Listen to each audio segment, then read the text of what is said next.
ఈరోజు కార్పొరేట్ హాస్పిటల్లో జరుగుతున్న అన్యాయాల గురించి డే బై డే పోరాటం జరుగుతూ ఉన్నది. ఉద్రిక్తత పెరుగుతూ ఉన్నది. కార్పొరేట్ హాస్పిటల్స్ చేస్తున్న అగత్యాలు ఎక్కడ కూడా నిర్మూలించబడతలేవు. ఎప్పుడైతే నాకు సమస్య ఎదురైన తర్వాత ఒక టీవీ ఇంటర్వ్యూ ఇవ్వడం జరిగింది. దాంట్లో ఎంతోమంది ఫోన్ చేసి మాట్లాడడం, వాళ్ళ ఒక సమస్యలను ఎక్స్ప్రెస్ చేయడం గమనిస్తూ ఉంటే కార్పొరేట్ హాస్పిటల్ మెడికల్ మాఫియా అనేది ఎంత వ్యాపిస్తూ ఉన్నది. నిస్సాయ స్థితిలో ఆరోగ్యాలు ప్రాణాలు కాపాడుకోవాలన్న సిచ్యువేషన్స్లో పేషెంట్స్ హాస్పిటల్ పోతూ ఉంటే కేవలం డబ్బులే ప్రాధాన్యము, డబ్బుల కోసమే ఈరోజు హాస్పిటల్స్ పెట్టబడ్డాయి, డబ్బుల కోసమే ఈరోజు మనం డాక్టర్లమైనము, డబ్బుల కోసమే మనం బ్రతుకుతూ ఉన్నాము అన్న విధంగా డబ్బుంటే తప్ప వైద్యాన్ని వాళ్ళు అమ్మలేకపోతూ ఉన్నారు.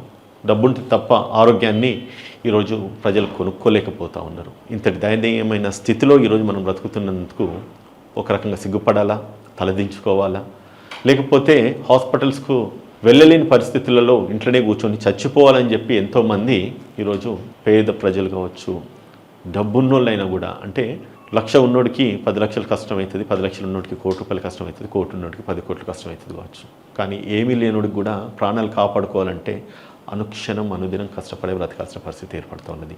దీని మీద ఎప్పుడైతే నా సమస్యలు నేను ప్రభుత్వ ఉన్నతాధికారులకు తీసుకెళ్ళానో దాన్ని వ్యతిరేకిస్తూ నిన్న ఒక ప్రెస్ మీట్ పెట్టడం జరిగింది శుక్రవారం నాడు. దాంట్లో కొందరు మాట్లాడుకొస్తూ ఉన్నారు, కేవలము డైరెక్టర్ ఆఫ్ మెడికల్ అండ్ హెల్త్కు నేనైతే ఒక రిప్రజెంటేషన్ ఇచ్చిందో దాని మీద స్పందించకపోవడం తర్వాత ఒక ప్రెస్ ఛానల్లో నేను ఆవేశంగా మాట్లాడడము, సరే ఆవేశమా, ఆక్రోక్షమా, లేదంటే కనుక నా మనోవేదన ఏదో రకంగా ఎక్స్ప్రెస్ చేస్తే అప్పుడైనా కనీసం ఆయనే స్పందిస్తాడేమో, నాతో మాట్లాడతాడేమో, నా సమస్యకు పరిష్కారం తీస్తాడేమో అనేసి అనుకున్నా.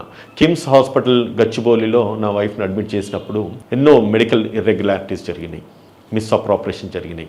బిల్స్ అన్నీ కూడా తప్పుడు బిల్స్ వేసినారు, రిపీటెడ్గా బిల్స్ వేసినారు, రూపాయికి 4 రూపాయలు అన్నెసరిగా బిల్స్ వేసినారు. దీన్ని నేను ప్రశ్నించడము, దానికి స్పందించకపోవడం హాస్పిటల్స్, దాన్ని ప్రభుత్వం దృష్టికి తీసుకెళ్లాలని ఒక ఉద్దేశంతో డైరెక్టర్ ఆఫ్ మెడికల్ అండ్ హెల్త్కి నేను ఎప్పుడైతే రిప్రజెంటేషన్ ఇచ్చినో 4 మంత్స్ దాకా కూడా ఆయన దాన్ని రెస్పాండ్ కాకపోవడం ఎంత అమానుషం, ఎంత సిగ్గుచేటు. ఇటువంటి సమాజంలో మనం బ్రతుకుతున్నాం. మాట్లాడుకొస్తున్నారు, ఉదయ్ మాట్లాడినాడు. నిజంగానే నేను ఎందుకు మాట్లాడినాను? నేను మాట్లాడినాను కాబట్టే కదా ఈరోజు మీరు బయటకు వచ్చి మీరు మాట్లాడుతూ ఉన్నారు. నేను ఏ రోజైతే కిమ్స్ హాస్పిటల్ మీద నాకు అన్యాయం జరిగిందని చెప్పేసి నేను వ్యతిరేకించినాను, నేను పోరాటం చేసినాను, మరి ఎంతో లక్షల మంది చూస్తున్నారు, అందులో మీ డాక్టర్స్ కూడా ఉన్నారు కదా, మరి మీరు అప్పుడెందుకు మాట్లాడలేదు? ఇప్పుడు ఒక అధికారి మీద నేను మాట్లాడినప్పుడు మీకెందుకు ఈరోజు నోరొస్తూ ఉన్నది?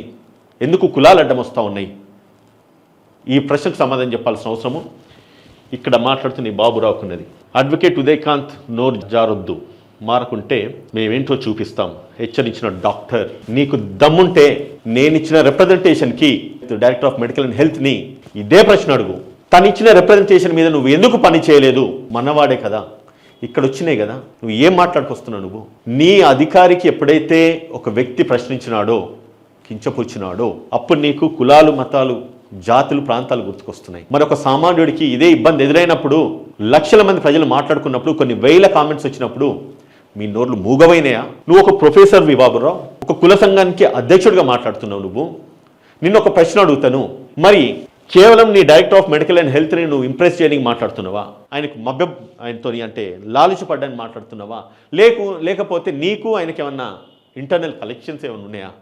సో దట్ ఏంటంటే వాళ్ళని ప్రొటెక్ట్ చేసుకుంటే మీ లావాదేవీలు మీరు అనుకున్నట్టుగా కొనసాగుతాయని చెప్పేసి ఆయన కేవలం బిస్కెట్ వేయడానికి నువ్వు మాట్లాడుతున్నావా? ఒక్కసారి నువ్వు మాట్లాడిన మాటలు ప్రతిదీ నేను ఇప్పుడు రివైజ్ చేసి చూపిస్తా. తర్వాత నీ మనస్సాక్షిని నువ్వు అడుక్కో, నీ మనస్సాక్షికి నువ్వు సమాధానం చెప్పు. నేను మాట్లాడింది ఎక్కడన్నా ఏదన్నా అచ్చు తప్పుంటే సరే నేను ఒప్పుకుంటా, నేను నోరు జారనని చెప్పేసి దానికి నేను అన్కండిషనల్గా నేను నా స్టేట్మెంట్స్ విత్డ్రా చేసుకొని నా అపాలజీ టెండర్ చేస్తే కనుక ఈ కిమ్స్ హాస్పిటల్ మీద నాకు జరిగిన అన్యాయాన్ని నువ్వు ఖచ్చితంగా నిలదీసి నా పక్షాన కొట్లాడతా అనే ధైర్యం నీకుందా? ఆ దమ్ము నీకున్నదా? ఆ దమ్ము నీకుంటే బాబురావు, నీ స్థాయికి నేను మాట్లాడాల్సిన అవసరం లేదు. అయినప్పుడు కూడా నేను మాట్లాడుతున్నా. మీరు వీళ్ళకు లాలుచి పడుకుంటా, చెంచాగిరి చేసుకుంటా మీరు ఉంటున్నారు కదా. ఈ ప్రశ్నలకు ఒక్కొక్క దానికి నేను ప్రశ్న అడుగుతున్నాను, నాకు సమాధానం చెప్పు.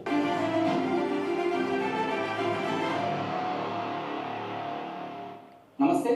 మనం కొద్ది రోజుల కిందట ఒక వీడియో చేయడం జరిగింది. ఏదైతే కార్పొరేట్ హాస్పిటల్లో జరుగుతున్నటువంటి అవినీతి పైన కావచ్చు, అందులో అవకతవకల పైన ఒక వీడియో చేయడం జరిగింది. దానికి ఉదయకాంత్ ఆ సందర్భంలో అడ్వకేట్ గారు కొన్ని వ్యాఖ్యలు చేయడం జరిగింది హెల్త్ డైరెక్టర్ పైన.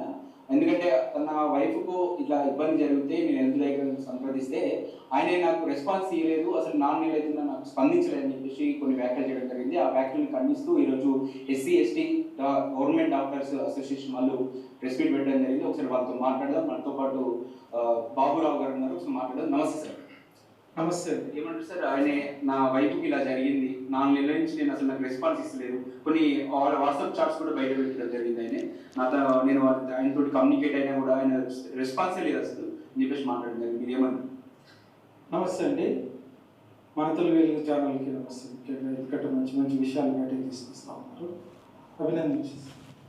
మీరు మీ ఒక్క విషయాన్ని అభినందించాలి. ఏంటంటే ఈ డాక్టర్ మాట్లాడుతున్నాడు, మంచి మంచి విషయాలను తెలుగు వెలుగు ఛానల్ బయటికి తీసుకొస్తున్నాయంట. అంటే నేను ఇదివరకు ఏదైతే ఇంటర్వ్యూ ఇచ్చున్నానో ఆ ఇంటర్వ్యూలో నేను మాట్లాడింది సరే అని చెప్పి ఈ వ్యక్తి యొక్క అంతరాత్మ కూడా తెలుసు. నేను మంచి మంచి విషయాలు బయటకు తీసుకొస్తున్నాను. వీళ్ళ director of medical and health ఏ పని చేయలేదు కాబట్టి నిలదీసినాను, కాబట్టి అది ఇచ్చే తెలుగు వెలుగు ఛానల్లో వచ్చింది, కాబట్టి ఆయన అది విన్నాడు, కాబట్టి నేను మంచి మంచి విషయాలు మాట్లాడుతున్నానని చెప్పి ఆయన ఒప్పుకుంటున్నాడు. ఇప్పుడు సమాజానికి అర్థమైందా వీళ్ళ అంతర్భావాలు ఏంటిదో, వీళ్ళ మనసులో ఏమున్నదని చెప్పేసి. రెస్పాన్స్ అవ్వట్లేదు అని కానీ వాట్సాప్ ఛానల్లో అతను ఇచ్చినటువంటి మెసేజ్లు కూడా ఉన్నాయని అంటారు. అంటే రెస్పాండ్ అయిందా కాలేదా ఒకటి ఆలోచన. మీరు ఒక ప్రొఫెసరు, ఒక డాక్టరు, రెస్పాన్స్కి అర్థం తెలియదా, ప్రత్యర్థాలు తెలియదా? రెస్పాండ్ కావట్లేదు అంటే నేను ఏదైతే కంప్లైంట్ ఇచ్చినానో దానికి రెస్పాండ్ కాలేదని చెప్పి చెప్పినే తప్ప నేను ఇచ్చిన వాట్సాప్ చాట్లకు రెస్పాండ్ కాలేదు అని చెప్పి నేను అనలేదు. నా ఉద్దేశం అది కాదు. ఈ యొక్క విషయాన్ని నువ్వు క్లియర్ చేసుకోవాల్సి వస్తుంది బాబురావు గారు. అతనే చెప్పాడు, నాకు DMHOకి రాశాను, దాని రిపోర్ట్ రాగానే నేను మళ్ళీ మీకు రెస్పాండ్ అవుతానని చెప్పేసి నాకు మెసేజ్ పెట్టాడని తనే మాట్లాడు. విషయం ఏంటంటే ఇక్కడ మెడికల్ అండ్ హెల్త్లో సమస్యలు లేవని నేను అనట్లేదు. సమస్యలు ప్రతి వ్యక్తికి ఉన్నాయి, ప్రతి సంస్థలో ఉన్నాయి, ప్రతి హాస్పిటల్ మీద సమస్యలు ఉన్నాయి, ప్రతి ఇండివిజువల్ మీద సమస్యలు ఉన్నాయి. మేము సమస్యలు లేవని మాత్రం ఖండించట్లేదు. బహుశా విజయకాంత్ గారు వ్యక్తపరిచినటువంటి సమస్య కావచ్చు, కానీ సమస్యని వ్యక్తపరిచిన తర్వాత ఒక డైరెక్టర్ ఆఫ్ హెల్త్కి వ్యక్తపరిచిన తర్వాత ఒక డైరెక్టర్ అనేవారు ఏం చేస్తారు, కింద ఆఫీసర్లకి దాని మీద రిపోర్ట్ తెప్పించుకుంటారు. ఇప్పుడు ఏదైనా కూడా ప్రాసెస్ ప్రోటోకాల్ ఉంటుంది. తనకు వచ్చిన తర్వాత డైరెక్టర్ ఆఫ్ హెల్త్కి ఒక అప్లికేషన్ ఇచ్చిన తర్వాత DMHOకి అది ఫార్వర్డ్ చేసి దీని మీద ఎంక్వైరీ చేసి రిపోర్ట్ పంపించండి అని అంతవరకు అయితే రెస్పాండ్ అయ్యాడా? ఆ రిపోర్ట్ ఇట్లా DMHOకి రాసినామని కూడా డైరెక్టర్ ఆఫ్ హెల్త్ తనకు ఉదయకాంత్ గారికి మెసేజ్ పెట్టారని కూడా తనే ఒప్పుకున్నాడు. అంటే దాని మీద రెస్పాండ్ అయ్యాడని అర్థం.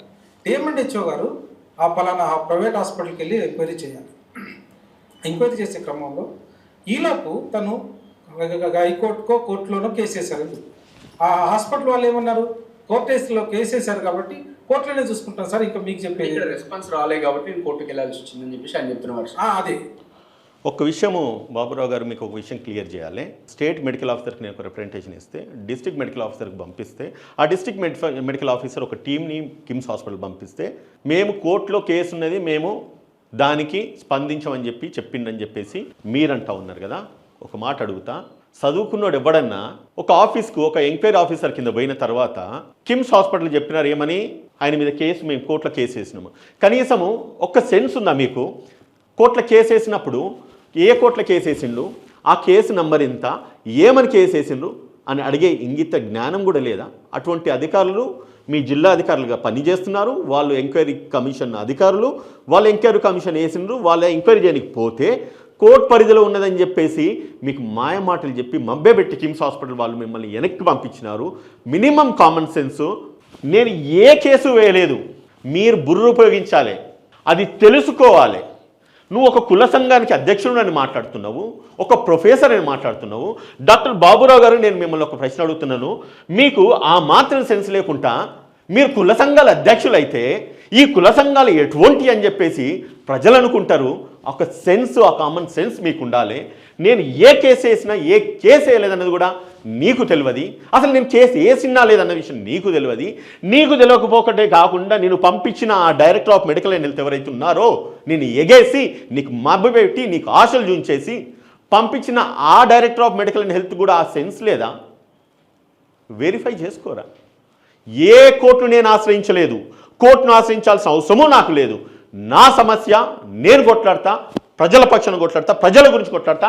ఇంకొకసారి ఇటువంటి పునరుద్ధరణ కావద్దన్న విషయాన్ని ప్రజల్లోకి వెళ్ళాలి కాబట్టే ఏ కోర్టుకు వెళ్ళలేదు, ఏ కోర్టును ఆశ్రయించలేదు. కోర్టులో ఉన్న తర్వాత నేను నోరు మూసుకోవాల్సి వస్తుంది. ఆ విషయం నాకు తెలుసు. నేను నోరు మూసుకోవాల్సి ఉంటే కనుక ఇటువంటి జరుగుతూనే ఉంటాయి. కాబట్టి నేను ఎక్కడ ఏది మాట్లాడి ఏ కోర్టును ఆశ్రయించలేదు.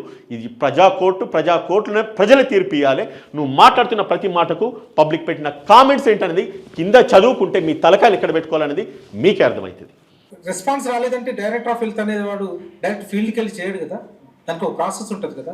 ఇవాళ మీరు చీఫ్ మినిస్టర్కి ఒక అప్లికేషన్ ఇస్తారు, ఒక హెల్త్ మినిస్టర్కి ఒక అప్లికేషన్ ఇస్తారు, ఒక ప్రిన్సిపల్ సెక్రటరీకి ఒక అప్లికేషన్ ఇస్తారు.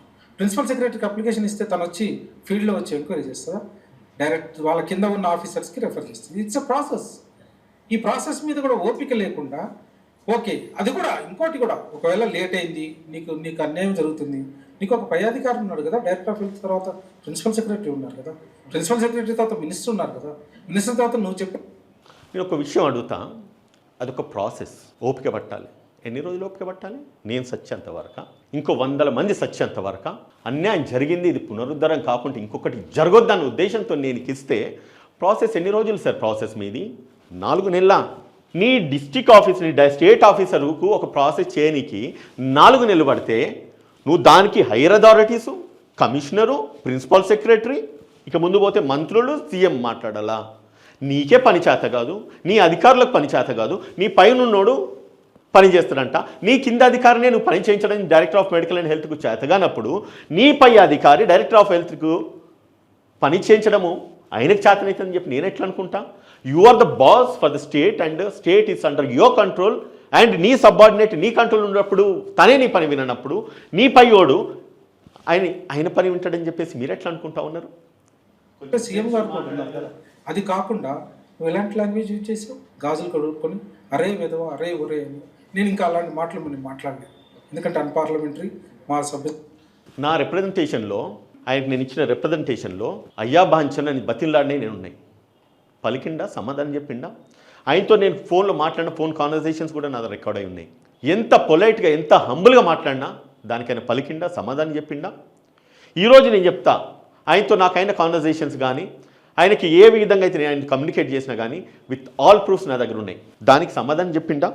నేను ఆయనతో మాట్లాడిన రోజు కూడా నేను చెప్పిన, ఒకవేళ మీరు గనక దేనికి స్పందించకపోతే బాగుండదు, నా సహనాన్ని పరీక్షించొద్దని కూడా నేను చెప్పిన.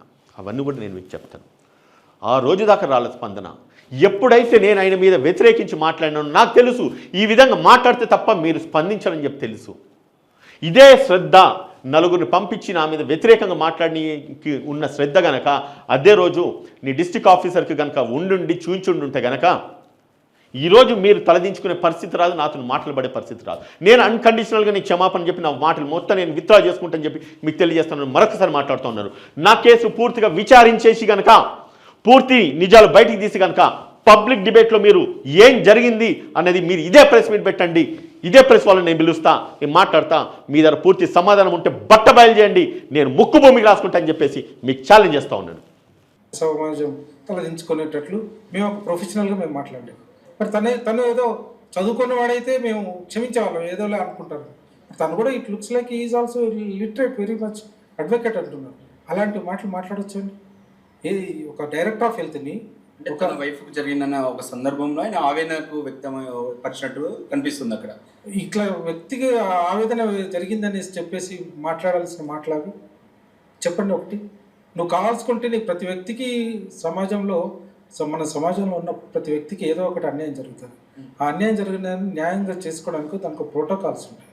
అంతేగాని ఒక వ్యక్తిని అదే ఒకవేళ నేను ఇంకోటి కూడా అడుగుతున్నా డైరెక్ట్గా మాకు SC/ST డాక్టర్స్ అన్యాయం జరిగితే ప్రశ్నించే ప్రోటోకాల్స్ మీకున్నాయి కదా. కొన్ని 100 కేసులు ఇప్పుడు అన్యాయం జరిగి ఉన్నాయి. మిమ్మల్ని ఒక్కటి ప్రశ్నిస్తూ ఉన్నాను, ఎన్ని కేసులు మీరు రిజాల్వ్ చేసినారు? తీయండి చరిత్ర, చూంచండి హిస్టరీస్, మాట్లాడండి మీడియా ఛానళ్ళ ముందు. నీకు దమ్ముంటే నువ్వు మాట్లాడు, లేదంటే కనుక నేను ఎంతమందికి అయితే అన్యాయం జరిగిందో విత్ ఆల్ రికార్డ్స్ నేను బయటికి తీస్తా, వచ్చి సమాధానం చెప్తావు బాబురావు. మీరు చెప్పగలుగుతారా సమాధానం? మళ్ళీ రండి, మీకు నా నంబర్ తెలుసు కదా, 24/7 నేను అవైలబుల్ ఉంటా. నువ్వు ఎప్పుడు ఎక్కడికి పిలిస్తే ప్రెస్ మీట్లో నేను మాట్లాడడానికి సిద్ధమే. సీక్రెట్గా ప్రెస్ మీట్ పెట్టుకున్నావు కదా, ఓపెన్ డిబేట్ అడుగుతున్నాను నేను. నీకు ఏదైతే ఇన్సల్ట్ జరిగిందని చెప్పి అంటున్నావో, ఏదైతే మీకు ఇంకా కూడా మీరు పనులు చేస్తున్నా అనుకుంటున్నారో, ఎంతోమందికి అన్యాయం జరుగుతూ ఉన్నది. వాటిపై నేను ఆ 100 మందిని తీసుకొచ్చి నేను నిలబెడతాను. మీ గవర్నమెంటు అధికారులు పని చేస్తున్నారా లేదా అనే దానికి సమాధానం నువ్వు చెప్పగలుగుతా అని నేను అడుగుతున్నాను. అదే ప్లేస్లో ఒక దొరలో రాజో రెడ్డో ఉంటే నువ్వు అట్లా తిడుతావు. అది మా సమస్య. ఎందుకో చెప్తున్నంటే నేను 10 సంవత్సరాలు మేము ఒక రెడ్డిని, ఒక గడల శ్రీనివాస్ అనే ఒక వ్యక్తి ఇల్లీగల్గా అపాయింట్ అయ్యిందని మేము 10 సంవత్సరాలు ఉద్యమం చేస్తాం. గవర్నర్ దగ్గరికి వెళ్ళాము. ఒక విషయం అడుగుతున్నాను బాబురావు గారు మిమ్మల్ని. ఏ ఒక్క చోటైనా ఆయన దళితుడా, ధనికుడా, రెడ్డా, రాజా, దొరా అన్ని సంబోధించి మాట్లాడిందన్న మీడియా ఛానల్స్లలో? ఈ రోజు నువ్వు చెప్తే తప్ప ఆయన ఒక దళిత సామాజిక వర్గానికి చెందినవాడు అన్నది ప్రజలకు తెలియదు.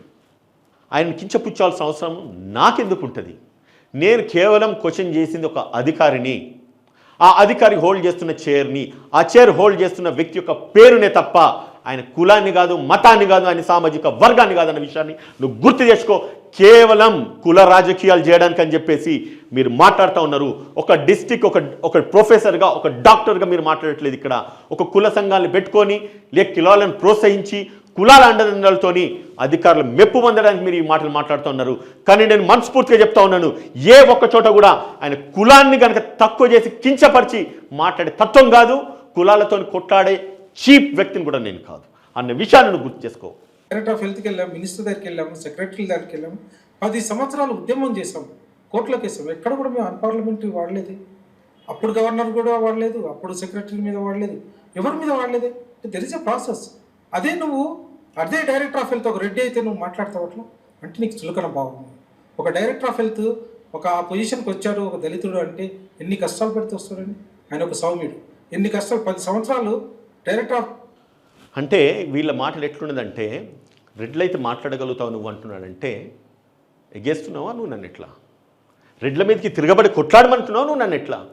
రెడ్లు నీకు తక్కువ అయినరా చెప్పు. మరి ఒక మాట అడుగుతున్నాను నేను, రెడ్లు నీకు తక్కువ అయినరా? నీకు రెడ్లు తక్కువ అయిందని చెప్పేసి నువ్వు వాళ్ళని కించపుచ్చడానికి నువ్వు మాట్లాడుతున్నావు, లేకపోతే నాలాంటి వాళ్ళ మీదకి ఎగ్గేద్దామని నువ్వు మాట్లాడుతున్నావా? నీ ఉద్దేశం ఏంటిది ఇక్కడ? నువ్వు ఒక రెడ్డి మీద కొట్లాడనని చెప్పి నువ్వు చెప్పుకొస్తున్నావు కదా.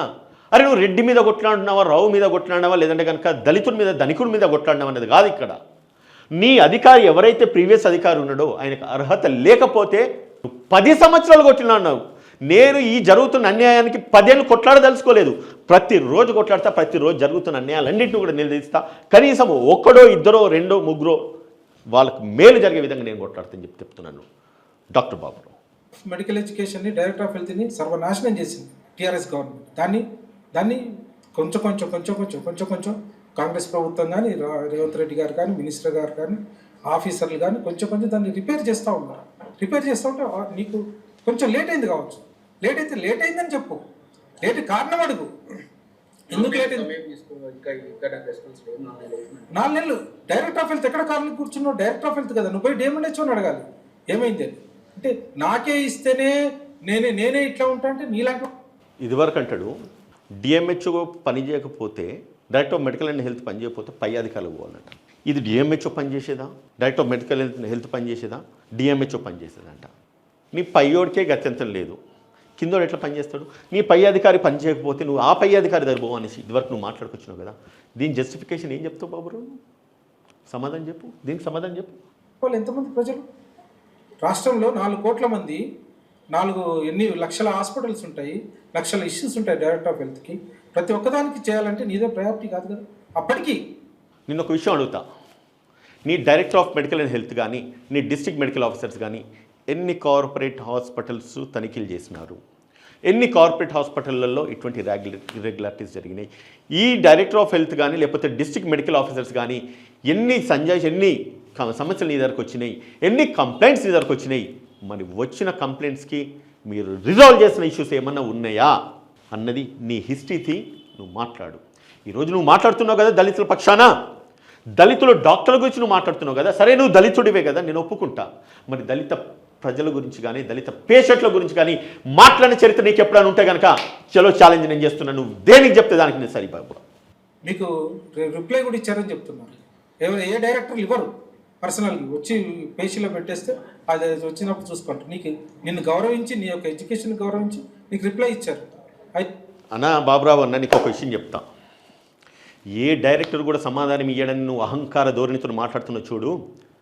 నీకు డైరెక్టర్ అయినే, నీకు ఉన్నతాధికారి అయినే కాదు, నాకు కాదు.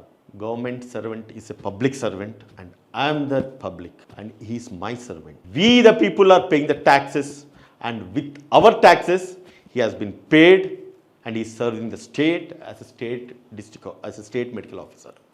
For your kind information, ప్రభుత్వ జీతం తీసుకుంటున్న క్లర్క్కు ఇచ్చే ఫోన్ నుంచి కూడా ఈరోజు ప్రభుత్వ ఉన్నత స్థాయిలో ఉన్న చీఫ్ సెక్రటరీ దాకా వాడుతున్న ఫోన్లన్నీ కూడా పబ్లిక్ రెవెన్యూతోని వాళ్ళ బిల్లులు కడుతున్నారు.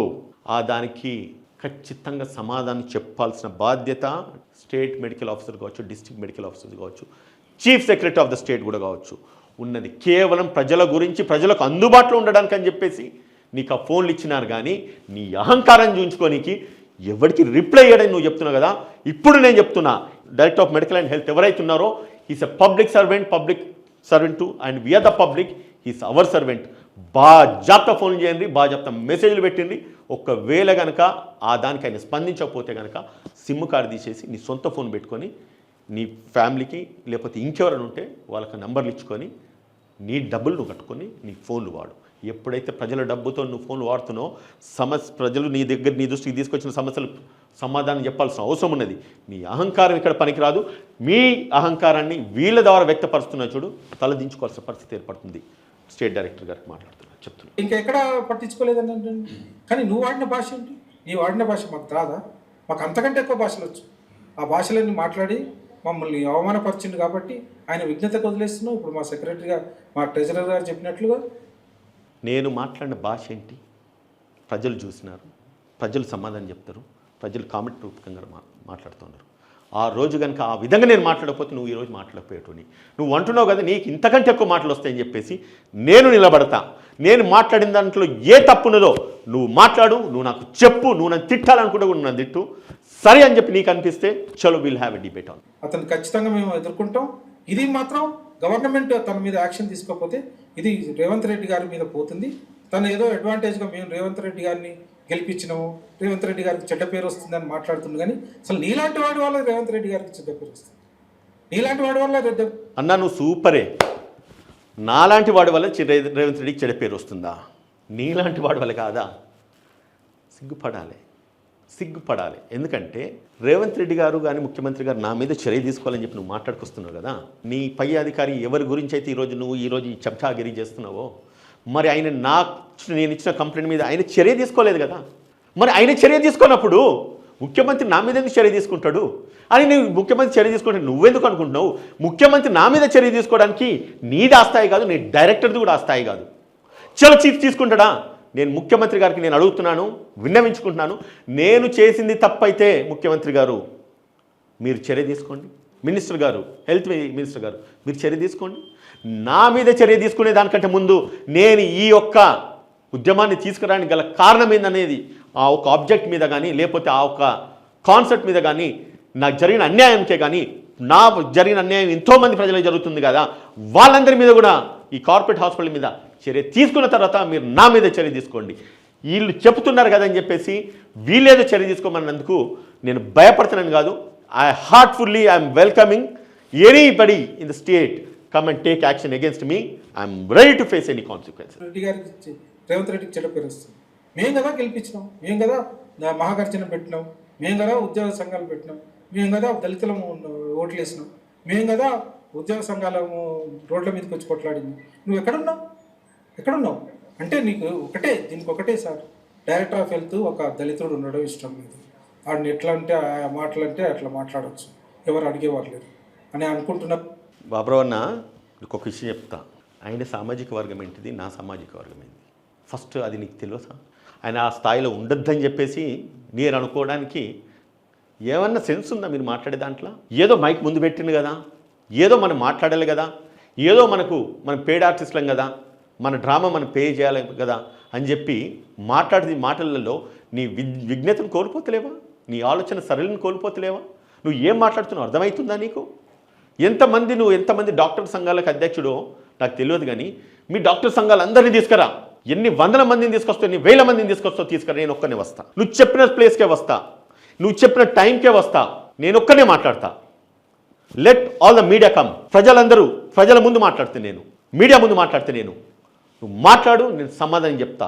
ఎంతమంది వచ్చినా సిద్ధమే నేను. మేము ఖబర్దార్ అని చెప్తున్నాం. ఇలాంటి వాటిలో ఆయన ఇంకా తను ఎస్సీ అని మీరు చెప్తున్నారు. ఎస్సీ అయినా కూడా పర్లేదు, ఎవరు కూడా ఎవరిని అనట్లేదు. ఒక వ్యక్తిని దూషించేటప్పుడు విజ్ఞత ఉండాలి. చదువుకున్నవాడు నువ్వు ఎస్సీ అయినా పర్లేదు, ఎస్టీ అయినా పర్లేదు, ఎవరెవరికి కూడా ఒక పొజిషన్ని, ఒక డైరెక్టర్ ఆఫ్ హెల్త్ని నువ్వు అట్లాడినావంటే ఇదంతా మమ్మల్ని మా ఆత్మగౌరవానికి సంబంధించింది. ఖచ్చితంగా ఇందులో గవర్నమెంట్ ఇన్వాల్వ్ అవ్వాలి. ఖచ్చితంగా ముఖ్యమంత్రి గారు, హెల్త్ మినిస్టర్ గారు ఇన్వాల్వ్ అవ్వాలి. తను ఏ కాంగ్రెస్ పార్టీ అని పేరు పెట్టి చెప్పుకుంటున్నాడో ఆ కాంగ్రెస్ పార్టీ కూడా తన మీద యాక్షన్ తీసుకోవాలని మేము కోరుకుంటాం. చెప్పండి, ఇక్కడ కమ్యూనిటీ పరంగా అన్నా నీకు సలాం కొడుతున్నా బాబురావు అన్న, నీకు దమ్ముంటే నువ్వు మాట్లాడిన అధికారులను ఇన్వాల్వ్ చేయి.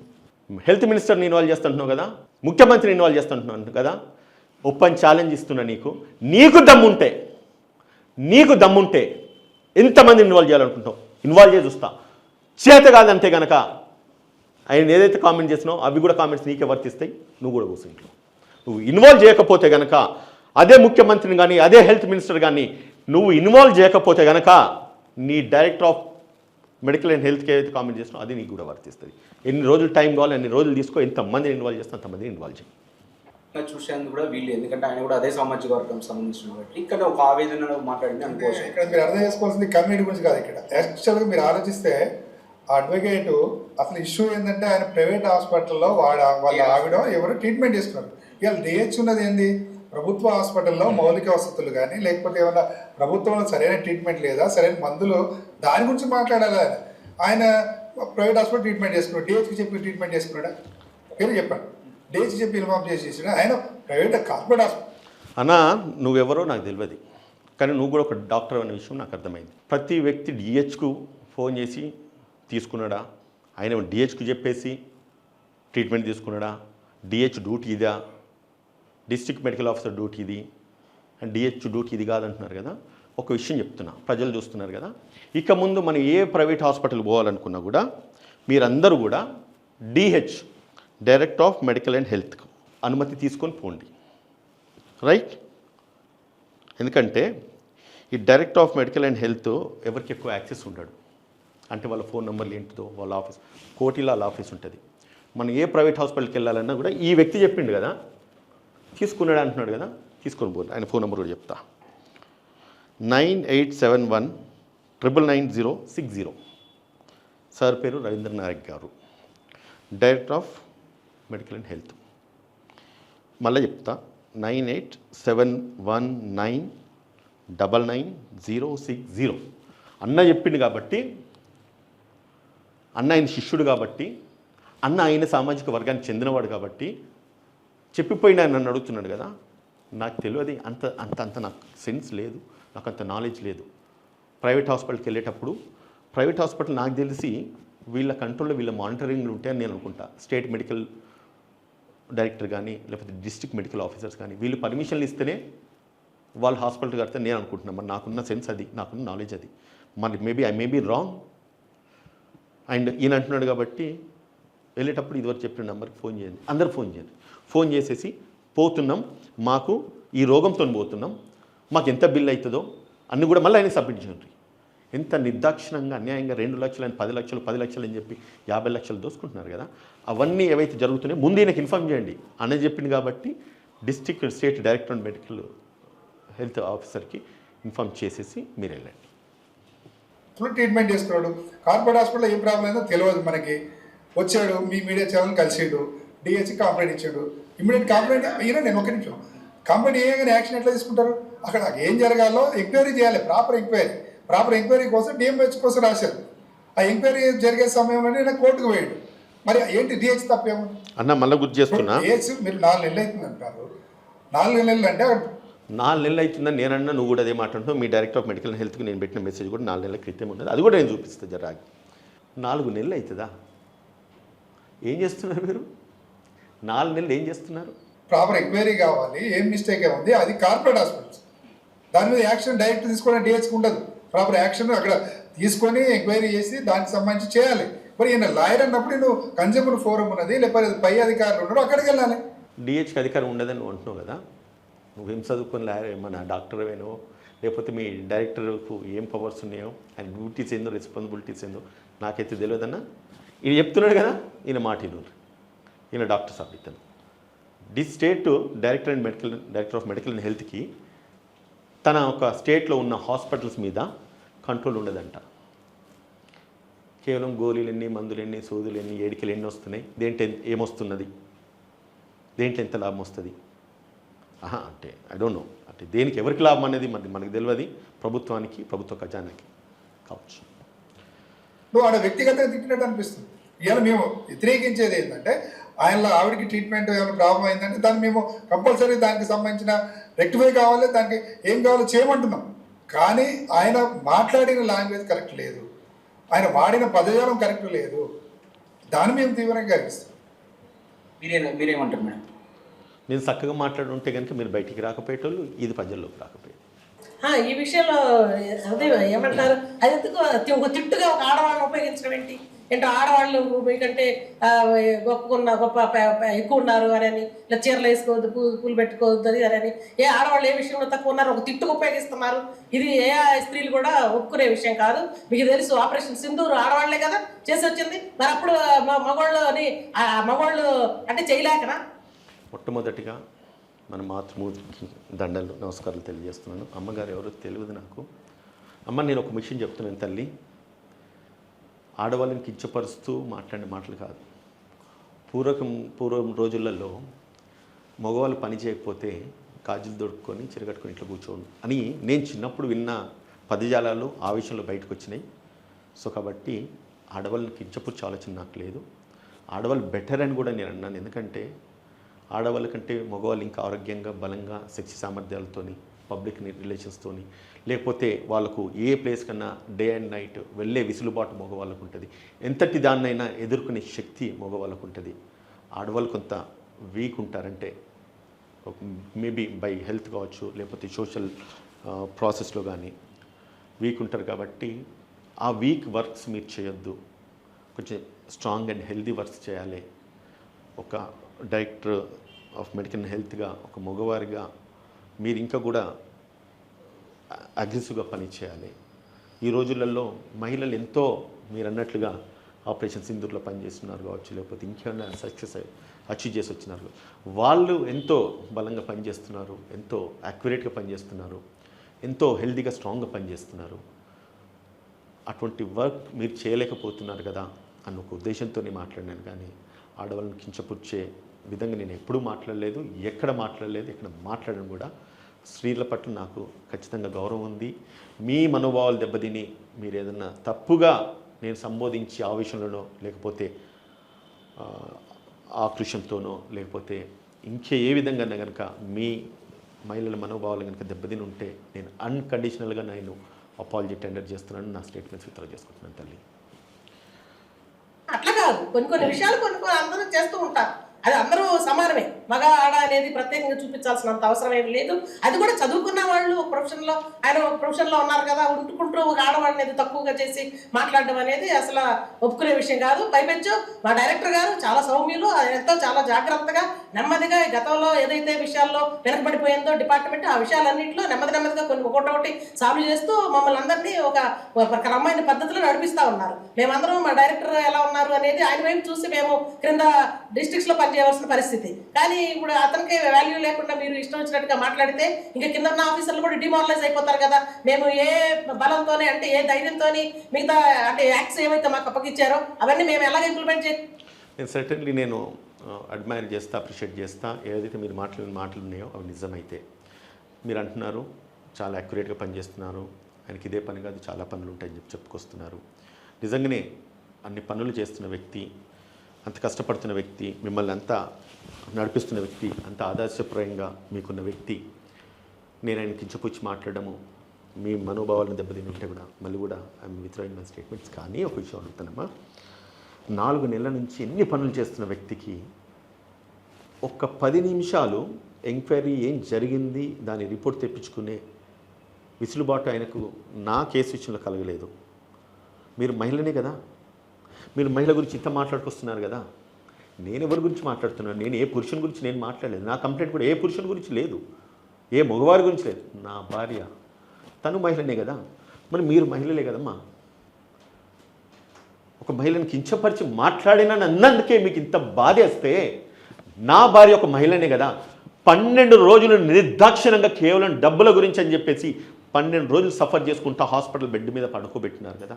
కిమ్స్ అంత పెద్ద కార్పొరేట్ హాస్పిటల్ ఒక జ్వరాన్ని, దగ్గుని, లేదంటే కనుక ఒక మోషన్స్ని, ఒక వామిటింగ్స్ని క్యూర్ చేయడానికి 12 రోజులు పడుతుందమ్మా.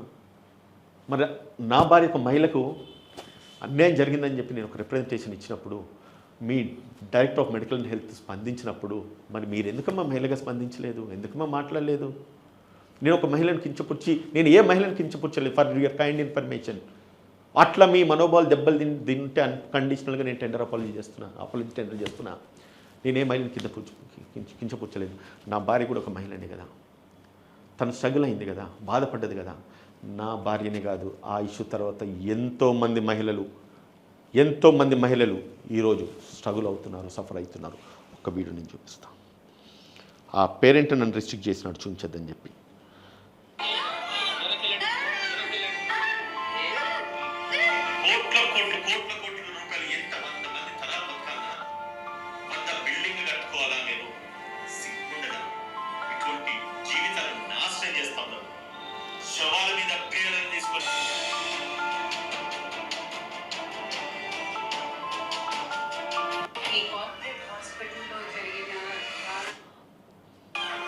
ఇది నా దృష్టికి వచ్చిన కంప్లైంట్.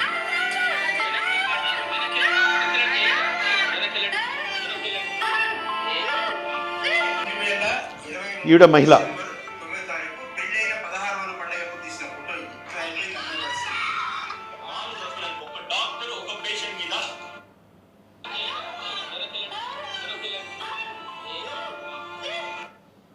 కేవలం ప్రెగ్నెన్సీ వస్తలేదని చెప్పేసి డాక్టర్ దగ్గరికి వెళ్తే గోళీలు ఇచ్చినప్పుడు మందులు వికటించేసి అడ్మిట్ అయితే పెరలైజ్ అయింది. ఆ పెరలైజ్ అయిన పేషెంట్ని అదే హాస్పిటల్ అడ్మిట్ చేసినారు. అదే హాస్పిటల్ అడ్మిట్ చేస్తే 2,23,00,000 బిల్ అయింది. ఆ 23 లక్షల బిల్ అయితే కేవలం డాక్టర్ కన్సల్టెన్సీ కింద 2,30,000 రూపాయలు తీసుకుంది ఆ డాక్టర్ ఎవరో కాదు, అదే పేషెంట్ని 17 సంవత్సరాల నుంచి ట్రీట్మెంట్ ఇస్తుందంట. మరి ఈమె మహిళనే కదా, ఈమె పక్షాన మీరు కొట్లాడతారా చెప్పండి. ఈమె పక్షాన మీరు అదే కార్పొరేట్ హాస్పిటల్ పక్షాన మీరు కొట్లాడతారా చెప్పండి. మీరు ఎప్పుడు ఎక్కడికి రమ్మంటే నేను వస్తా. మీరు అన్నారు కదా మహిళా మనోభావాలను దెబ్బతిన్నా అని చెప్తున్నాను. మహిళల జీవితాలతో కార్పొరేట్ హాస్పిటల్ ఆడుకుంటున్నారు, నాశనం చేస్తున్నారని చెప్పి నేను నా మనోవేదన ఎక్స్ప్రెస్ చేస్తే ఈరోజు ప్రెస్ మీట్ పెట్టేసి కుల రాజకీయాలు, మత రాజకీయాలు, కేవలం మీ డైరెక్టర్ మనోభావాలు గెలుచుకోవడానికి, ఆయన మెప్పు పొందడానికి అని చెప్పేసి మీరు ఈరోజు నన్ను ఇన్సల్ట్ చేయట్లేదు, మిమ్మల్ని మీరు సమాజాన్ని సిగ్గుపడే విధంగా ఈరోజు మీరు మాట్లాడుకొచ్చినారు తల్లి. I'm sorry to say this words. ఫీల్డ్లో కాబట్టి అట్లా మీరు అనడం తప్పు. దయచేసి ఈ మాటలన్నీ వెనక్కి తీసుకోవాలి మీరు ఉదయకాంత్ గారు, ఎందుకంటే అది తప్పున్నారు కూడా. కాబట్టి అట్లా చేయకూడదు. పైగా మీకు తెలుసు దీనికి ప్రోటోకాల్ ఉంటుంది. ఒక చిన్న ఈ ఒక్క సబ్జెక్టే కాదు కదా, ఒక 80-90 సబ్జెక్టులు మేము చూస్తూ ఉంటాము. అలా డైరెక్టర్ గారు అలాగే చూస్తుంటారు, అలాగే డిస్ట్రిక్ట్స్లో కూడా డిఎంహెచ్ వాళ్ళు చూస్తూ ఉంటారు. కాబట్టి ఒక టైం తీసుకొని ప్రత్యేకంగా ప్రైవేట్ హాస్పిటల్కి వెళ్ళాలి, అక్కడ ఇన్ఫర్మేషన్ తీసుకోవాలి, దాని మీద మళ్ళీ కూర్చొని స్టడీ చేయాలి. మీకు మీ ఇంట్లో ఎవరికైతే సఫర్ అయ్యారో ఆ పేషెంట్కి ఎలాంటి ట్రీట్మెంట్ ఇచ్చారు, నిజంగా అది పద్ధతి ప్రకారం జరిగిందా లేదా, ఎక్కడన్నా పొరపాటు అయిందా, మీరు ఇచ్చే కంప్లైంట్ ఏంటి, దానికి అది నిజమా కాదా, అంటే అక్కడ జరిగిన విషయం ఏంటి. మీరు అమ్మా 4 నెలలైందమ్మా ఒక మహిళకు అన్యాయం జరిగిందని చెప్పి ఆ మహిళ భర్త మీ డైరెక్టర్ ఆఫ్ హెల్త్కి రిప్రజెంటేషన్ ఇచ్చి 4 నెలల నుంచి ఇంకా పోలేదా? వెళ్ళాలి, ట్రీట్మెంట్ ఇవ్వాలి, తప్పున్నర అంటున్నారు కదా. 4 నెలల నుంచి నా భార్య ఇంకొద్ది రోజులు పోతే నన్ను అంటది, 4 నెలల నుంచి నాకు అన్యాయం జరిగిన దాన్ని మీరు ప్రశ్నించలేదు, ఇంతమంది గురించి కొట్లాడుతున్నారు, ఎందుకు నీకు ఈ బతుకంటది. ఏమ్మా ఏం సమాధానం చెప్పాలి తల్లి నేను? ఇదే నా భార్య అంటది, నువ్వు ఆయన తిట్టినావు కదా, నువ్వే గాజులు దొట్టుకొని ఇంటికి రా అంటది. దానికి నేనేం సమాధానం చెప్పాలమ్మా? చెప్పమ్మా.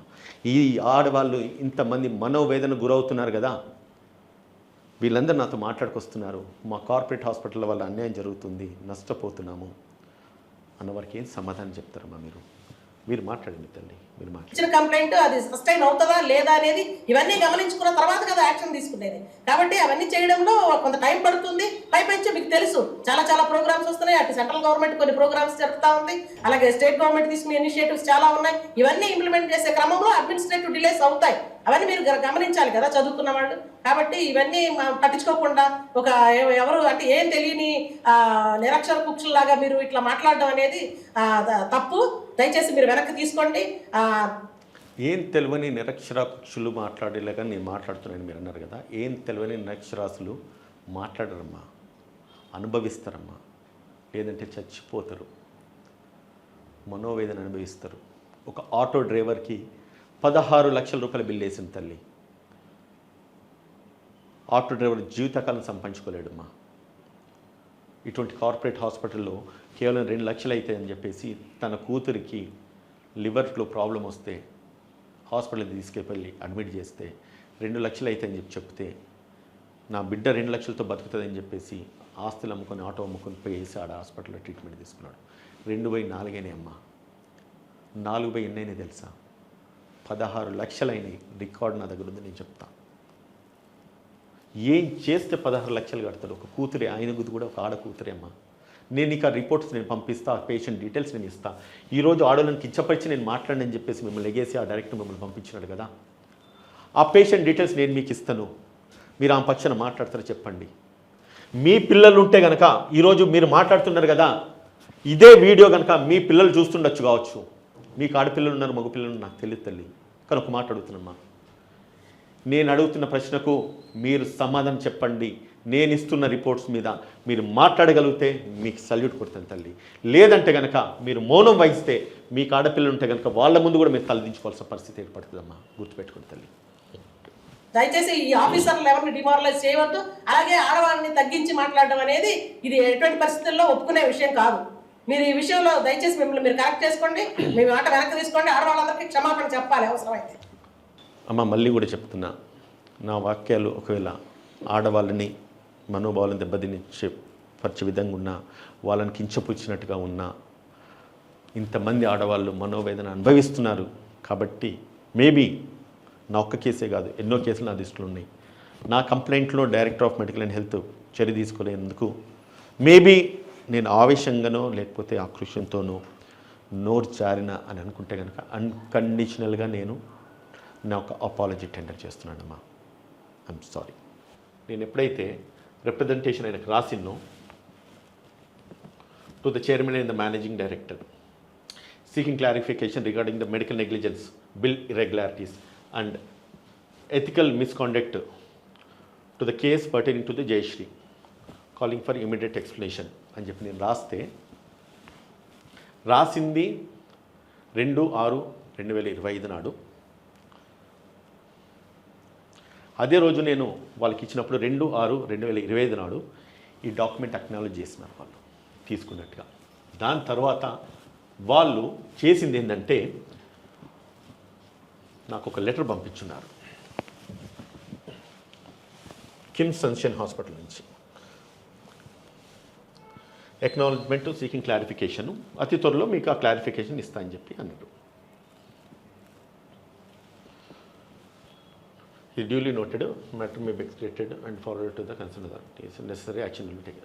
అంటే దాని తర్వాత ఎప్పుడైతే వీళ్ళు అక్నాలెడ్జ్ చేసినారో ఐ వాస్ ఎక్స్పెక్టింగ్ మీ ఫోన్ కానీ మీ కాల్ కానీ వస్తుంది, మాట్లాడతారేమో అనుకున్నా, కానీ రాలే.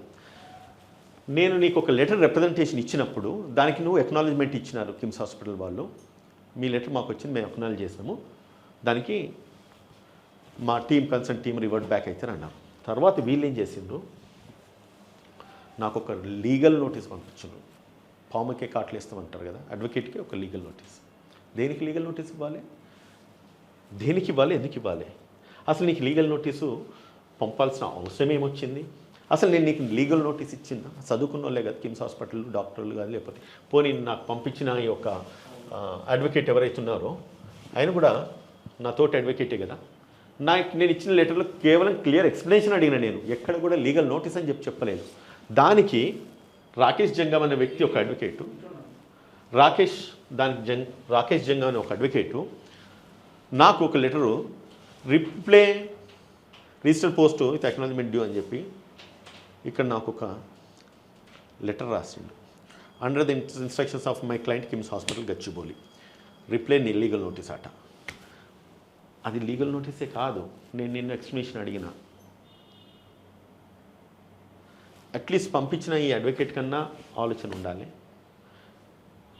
1000 బెడ్డెడ్ హాస్పిటల్ కిమ్స్ హాస్పిటల్ అని క్లెయిమ్ చేసుకుంటున్న ఆ chairman and the managing director అన్న ఆలోచన ఉండాలి. నేను ఒక ఎక్స్ప్లెనేషన్ అడిగితే లీగల్ నోటీస్ అని రిప్లై అని చెప్పి పంపించిన. లీగల్ నోటీస్ అని ఎక్కడ మెన్షన్ చేయలేదు. నా లెటర్ హెడ్ మీద పంపించినాను. నాకున్న పొలిటికల్ పొజిషన్ అది, ప్రజల కోసం మేము పోట్లాడుతున్నాం, నా ఇంటి సమస్య కూడా ఎక్స్ప్రెస్ చేస్తూ నేను రాసిన. దానికి వాళ్ళు ఇచ్చిన రిప్లై నోటీస్, రిప్లై ఇంటిమేషన్, అది నేను నోటీస్ అని నేను అనలేదు. దానికి ఎటువంటి చర్య తీసుకోకపోతే అసలు కథకు ఇప్పుడు ముందటికి వచ్చింది. ఇదే విషయాన్ని నేను మన గౌరవ director of public health and family welfare government of Telangana Sultanabad కోటి మన గౌరవనీయులు డాక్టర్ బి రవీంద్ర నాయక్ గారికి నేను ఒక రిప్రజెంటేషన్ లెటర్ రాసి పంపించడం జరిగింది. దాన్ని వాళ్ళు పూర్తి స్థాయిలో అక్నాలెడ్జ్ చేసిండ్రు 10/6/2005. రైట్. అప్పటి నుంచి ఈరోజు డేట్ ఎంత ఇవాళ 27 ఏ నెలలో ఉన్నాం? 9వ నెల. ఏం సార్ 9వ నెలలు ఉంటే 6, 7, 8, 9 ఎన్ని రోజులు అవుతుంది సార్? ఎన్ని రోజులు అవుతుంది సార్? 4 నెలల. ఒక లెటర్కు మీరు రిప్లై ఇవ్వడానికి why it is taking so much of time? I don't understand. ఇది ఆయనకి ఇచ్చిన లెటర్ కదా. ప్రతిదీ అడిగిన నేను, వాళ్ళు చేసిన మిస్అప్రాపరేషన్స్ ఏంటి, ప్రతిదీ క్లుప్తంగా రాసిన నేను ఎవరు ఏంటి, నా భార్య ఎప్పుడు అడ్మిట్ అయింది, ఏ డేట్ నాడు ఎప్పుడు అడ్మిట్ అయింది, ఏప్రిల్ 15, 2022 దాకా అడ్మిట్ అయింది. అక్కడ నుంచి మళ్ళీ నెక్స్ట్ ఇమ్మీడియట్గా 24th మళ్ళీ అడ్మిట్ అయింది. అది కూడా నేను రాసిన. దానికి వాళ్ళు వేసిన బిల్లులు, అడ్డగోలు బిల్లులు ఎంతెంత వేసినారని చెప్పేసి, రూమ్ ఛార్జెస్ అని చెప్పేసి కేవలం 54,000 వేసిండ్రు. రూమ్ ఛార్జెస్ గురించి అని చెప్పేసి నా భార్యను అక్కడ హాస్పిటల్లో వాళ్ళు బంధించడం జరిగింది. కేవలం ఒక డాక్టర్ కన్సల్టెన్సీ 3,500 రూపాయలు, ఒక టెస్ట్కి అప్పుడే రాస్తారు 1,820 రూపాయలు, అప్పుడే రాస్తారు అదే టెస్ట్కి 2,370 రూపాయలు అని చెప్పేసి. ఇవన్నీ నేను ఇదివరకు కూడా నేను మాట్లాడిన చెప్పున్నాను. దానికి టోటల్ బిల్ అయింది 2,75,000. దాంట్లో 2,75,000 ఇన్సూరెన్స్ అమౌంట్ రాగానే మిగతా పైసలు నేను కట్టిన 2,20,000 ఇన్సూరెన్స్ వచ్చింది. దాని తర్వాత 25th నుంచి 30th దాకా మళ్ళీ అడ్మిట్ అయింది. మళ్ళీ అడ్మిట్ అయిన తర్వాత కూడా నేను ప్రతిదీ మిస్అప్రాపరేషన్. సిటీ స్కాన్కి ఎంత అవుతుంది సార్? 5,000, 10,000, 20,000, 33,000 వేసింది నాకు. 2,04,000 రూపాయల బిల్ అయింది. దానికి ఇన్సూరెన్స్ శాంక్షన్ రాలేదు. వాళ్ళు శాంక్షన్ వచ్చిన అమౌంట్ నేను గొడవ పెడితేనే శాంక్షన్ వచ్చింది. ఇదివరకు మీరు చూసిన వీడియోలో గొడవ పెట్టిన తర్వాత శాంక్షన్ వచ్చిన తర్వాత ఇది అంతా కూడా నేను director of medical and health గారికి ఆయనకి ఇచ్చిన లెటర్ ఇది రాసేసి, ఇన్ని మిస్అప్రాపరేషన్స్ జరిగినాయి, దయచేసి దాని మీద కిమ్స్ హాస్పిటల్ మీద చర్య తీసుకోండి, నాకు లెటర్కు సమాధానం చెప్పండి అని చెప్పి నేను రాసిన. నేను చేసిన తప్పేంటి? దాని మీద ఇంతవరకు నేను చర్య తీసుకోలేదు కదా. దాని కదా నేను ప్రశ్నించిన. ఈ సమస్య నాదే కాదు, ప్రతి ఒక్కరిది ఇదే సమస్య. ఎంతోమంది 1000 మంది ఈరోజు ఈ ఇబ్బందులకు గురవుతున్నారు. ఎన్నో 1000 మంది ఇటువంటి ఇబ్బందులకు గురవుతున్నారు. మనం చరిత్ర తీసుకుంటూ తవ్వుకుంటూ వెళ్తే చెప్తున్నాను కదా, ఎంతమందికి ఎన్ని కష్టాలు ఎదురవుతున్నాయి అన్నది ప్రతిదీ మనం ఇందులో చూడొచ్చు.